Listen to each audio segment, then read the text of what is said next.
Hi and welcome. I'm Kim. I am yoga teacher and program coordinator for Mesa Rim in Reno.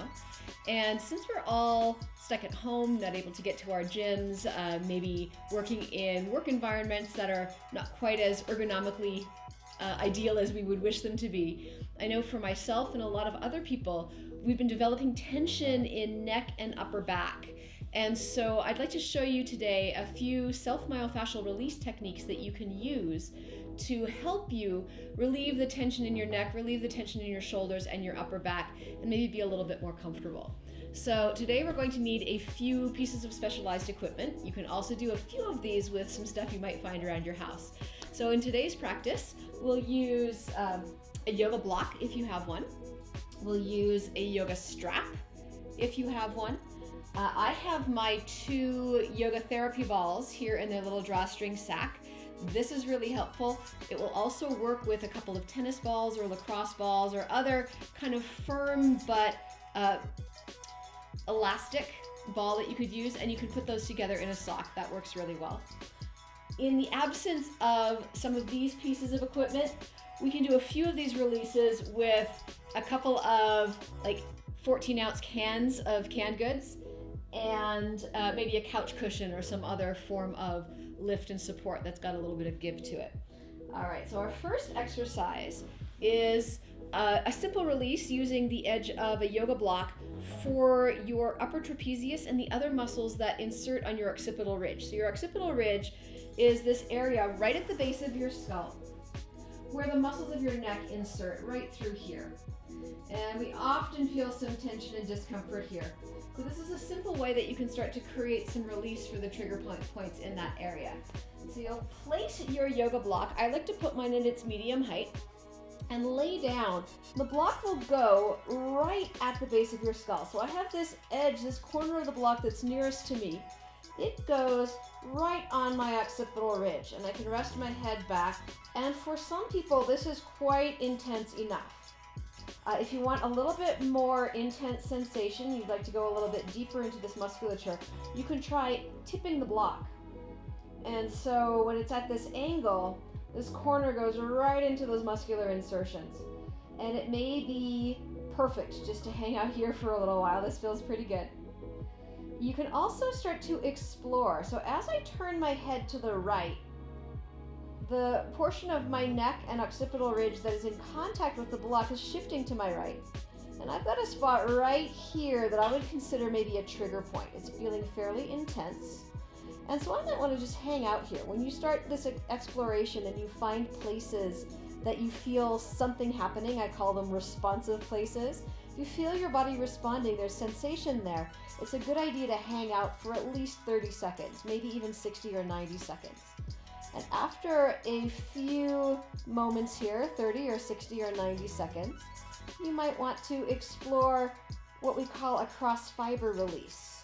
So you can roll your head a little side to side, and that will roll the pressure of the block crossways on the fibers of your upper trapezius where they insert to the base of your skull. Then after a few moments there, you can try turning your head a little farther. You may find another spot that's kind of responsive. Maybe you turn your head a little farther. And again, every time you find a spot that you have some sensation, it's a good idea to stop and just be there for a while. So once you do one side of your neck, you'll come back to the center and then take it over to the other side. And again, pause on those places that feel responsive, where you have sensation. Pausing, maybe rocking a little side to side after the pause. And eventually making your way all the way to turn your head to the opposite side.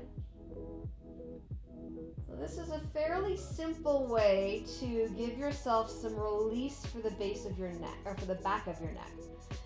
This is not a release I would recommend doing daily. It's a little bit deep and intense.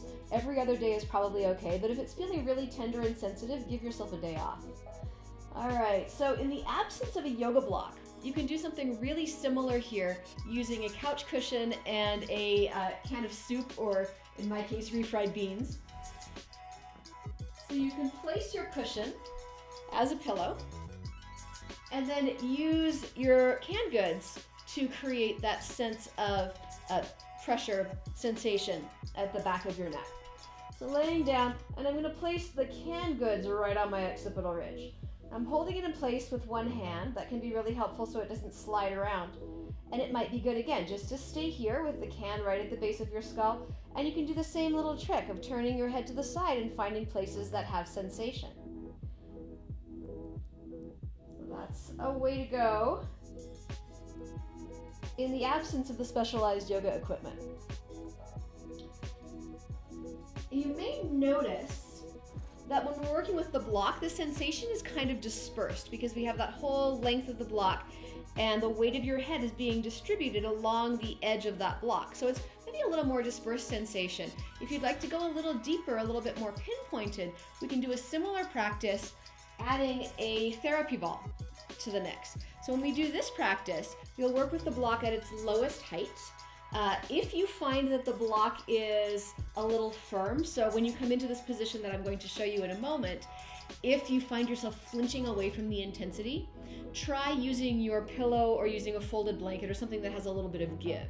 Ideally, when we're doing these myofascial release techniques, you're not tensing around the intensity. It should be reasonable enough that you can allow yourself to relax into the sensation. Even if it's intense, you're not fighting the sensation. So moving on to our yoga therapy balls. So we'll use a single ball for this particular release. And the single ball, again, will go on the musculature along your occipital ridge. So you've got the groove at the back of your neck, right where your spine is. And then we've got these two big ropey muscles. This is upper trapezius right here, sides of the neck up to the base of the skull. So these two insertion points are your upper trapezius insertion points. And we're going to take the ball and put it on the right side, right where your upper trapezius inserts to the base of your skull. So it's just to the right of your spine. The ball goes against your head. The ball goes against the block or possibly the couch cushion if leaning against the block is a little too intense. And we can do the same technique here. So starting out on this spot that feels like it's got some sensation, being here for 30 to 60 to 90 seconds. And then after a few moments there, you could try turning your head and see if you find another trigger point. So you may turn and find another spot that needs some attention, hang out there. Turn, find another spot that needs some attention, hang out there. And then just like we did with simply the block, you'll do the same thing on the other side, letting your head turn the other way.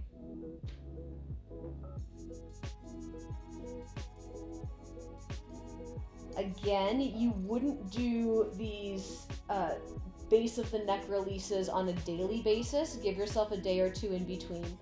And depending on how firm the ball is, sometimes you may need a little extra padding. My therapy balls have quite a bit of give to them, so they're fairly comfortable to hang out on.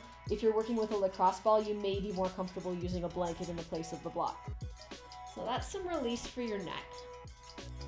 Moving on to the muscles between your shoulder blades. So we worked upper trapezius, released upper trapezius. We can now get into our middle trapezius and our rhomboids. So the rhomboids are the muscles that pull your shoulders back like this, the ones that draw your shoulder blades together. So right between your shoulder blades, right in this area. So that's where we're going to work now. And we can work everything from the top of the shoulder blade down to the tip of the shoulder blade with our next exercise. So I'm coming back to my canned goods. You want them to be the same size and you want two of them. So you can take two cans, put them right side by side, place them on your mat, and you may want a little support under your head here. I'm going to use my yoga block. You could absolutely use your couch cushion. And when I lay down, I want to place myself so that those canned goods are right along the inner edge of my shoulder blade and along just about the whole length of my shoulder blade. So as I lay down, my spine is going to go between the two cans. My shoulder blades are to the outside of the two cans. And the cans are now pressing into my rhomboids, the muscles just below and between my shoulder blades. So here, I can just be, or I can experiment with some arm movement. So you might like to reach your arms up overhead and see how the sensation changes. You can take your arms out to the side, one of my favorite exercises here is to reach my hands up, palms facing, and then to retract my shoulder blades around the can. So I'm pulling the shoulder blades down and around, and they kind of suck underneath, and they get into some of those deeper muscles. Just like when we were doing our myofascial release in your neck, you want to hold these positions for at least 30 seconds, if not 60 to 90. There is a reflex action that we're working with here, where when you create this pressure in your muscle, it eventually triggers the muscle to relax. But the sensors that we're activating, the Golgi tendon bodies that you're activating in your muscles, they take about 30 seconds to get the idea that they need to trigger your muscle fibers to release. So that's why we want to hold these myofascial releases for at least 30 seconds, if not a little bit longer. All right, if you happen to have yoga therapy balls, you can, again, pinpoint the sensation a little bit more. So because the can is flat, it's going to distribute the weight of your body along the whole length or the whole width of your rhomboid muscles. When you work with the therapy balls, you can get a more pinpointed sensation. And you can also move around a little bit more. So I've got mine in the drawstring bag. You could have a couple of tennis balls tied together in a sock. It works just as well.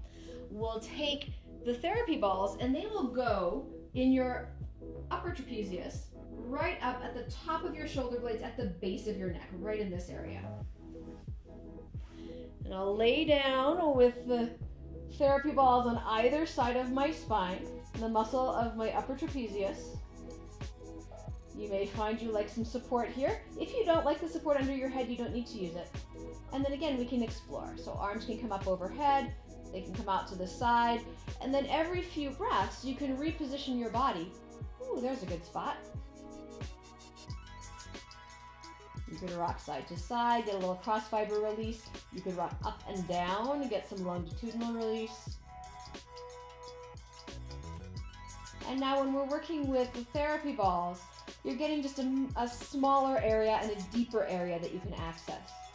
So every 30 to 60 to 90 seconds, I'll press with my feet, lift my hips, and roll my body towards the head of my mat, which effectively rolls the balls down between my shoulder blades.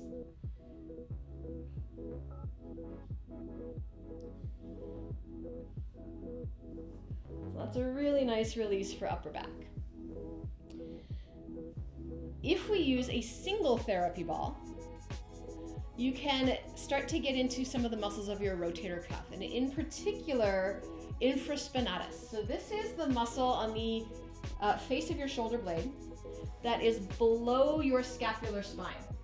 The scapular spine is here, and if you move your fingers down, kind of into this area, it's tender even as I touch it. This is infraspinatus. So this is one of my rotator cuff muscles. And this is one that tends to hold a lot of tension. It tends to be a little tender for everybody. We can use our therapy ball to release that. So I'm going to locate with my fingers the spot that I want to release, probably right in there. And then I'll take my therapy ball and press the therapy ball into that spot that I just found with my fingers. Now I'm going to lay down on the side that I'm working on, in my case, my right side. I'm going to lay down with that arm out in front of me and the ball against the floor, the weight of my shoulder into the ball. And I'm just going to try to hang out here for 30 seconds. I like to use a head support for this one. Because this is very tender for many people, you may find yourself flinching away from it, particularly if you're using a lacrosse ball. So this one, it can be really nice to place a folded blanket or a folded towel underneath the ball just to give it a little give. This is a fairly intense sensation right here. That's a lovely way to create some relief for your rotator cuff. All right, I've got 2 more releases for you. This next one is helpful to use a ball and a wall. Since we're all working at home, you've got a few corners around the place. So you'll want to choose a corner that you can stand beside and have your shoulder on one side of it and your head and the rest of your body on the other side. So if I bend forward, I can put my left shoulder against this wall and lean in with my shoulder against the wall and my head's beside the wall. Door frames would work too. So you'll take the ball. Now we're going to work in, again, upper trapezius and supraspinatus. So we found our scapular spine. There's a muscle below it, infraspinatus. There was one above it, supraspinatus. We're going to work into the supraspinatus. Taking the ball to the top of your shoulder, just above your scapular spine. You can feel around until you find something that feels like it's got some sensation. And you'll hinge forward at your hips, place the ball on the wall, and then lean in as much as feels good. And the arm on the shoulder that you're working on can just hang. You can explore a little bit here too by turning your head. And this starts to get into some of the musculature of your neck. Maybe levator scapulae gets a stretch. That's the one that lifts your shoulder blade up towards your ear. Maybe scalenes get a stretch. Those are the ones that turn your neck. So that can be a really nice release too if you happen to have a therapy ball. All right, last release is one of my favorites. And unlike most of the ones I've showed you today, this one you could do every day, and you can do it for an extended period of time. This is a lovely release for the entire back of your body, all the way from your feet to the crown of your head. This one requires a strap. And you want a strap that is at least 6 feet long. 8 feet is usually better for most people. It depends on how flexible your hamstrings are. But we'll take this strap and make it into a loop. So you want to make sure it's a strap that has a buckle that will close. So I'm going to loop my strap. Once my strap is looped properly, I can pull on either side of the loop with each hand and it will hold. Or I could hold the buckle and pull on the tail of the strap and adjust the length of the strap. So I want a pretty big loop, something like about that. You might even want it a little bit bigger. From here, I will lay down, and I want to position the strap so that the tail of the strap is towards my dominant hand. And the buckle will be kind of off to the side. And now one side of the strap goes across my occipital ridge, right at the base of my skull and over my ear so I can support my head. You'll loop one foot into the other side of the strap. So this is why I said the length of your loop is going to depend on your hamstring flexibility. And the other leg reaches out straight. So if this was a little tight for me, I could reach up and loosen this buckle. If it was a little loose, I could tighten it up here. And you'll spend as long as you like in this position, just hanging out, letting the whole back of your body release. Just make sure that you spend an equal number of time, or an equal length of time, with each foot in the loop. So if you spend 5 minutes with your right foot in the loop, spend 5 minutes with your left foot in the loop.